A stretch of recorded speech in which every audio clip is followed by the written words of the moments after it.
ለኔ ህይወት ውስጥ ትልቁ ጥበብ ይሄ ነው። ራስን ማወቅ፣ ራስን መግዛት፣ በውጭ አለመነዳት።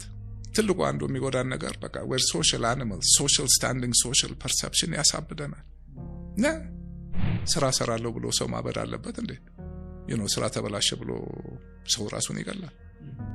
in life ኢንቨስት አታረግበት የምታገኘው ነገር የለም።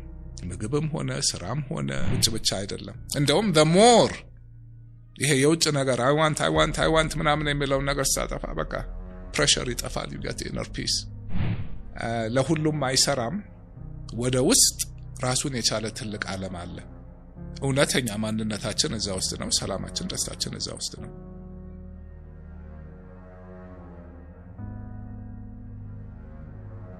አንዱ የኔ ሜቢ ከድሜ ከድል ያተረፍኩት የልጅነቴን ከዚህ ሀገር በ20 ዓመቴ ነው የወጣሁት።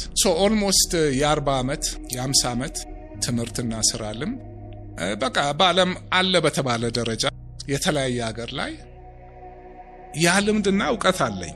እዚህ ሀገር 28 አለኝ። ቀልድ አይደለም። ከዛ ደግሞ ሞያዬም አለ፣ ፋይናንስ፣ ኢኮኖሚ ምናምን ዙሪያና ምንም ስለሆነ አይደለም። ከማንም የተሻለ አይምሮ ኖሮኝ አይደለም። የህይወት እድል ነገር ጥሩ እድል ትምህርት ማግኘት ቻልኩ። ያ ጥሩ ትምህርት፣ ጥሩ ስራ፣ ዕውቀት ላይ የተመሰረተ ስራ ውስጥ ከተተኝ። ከሁሉም በላይ ስራ ላይ የቆየሁት ደግሞ ሌላ ትምህርት ሆነ። ይሄንን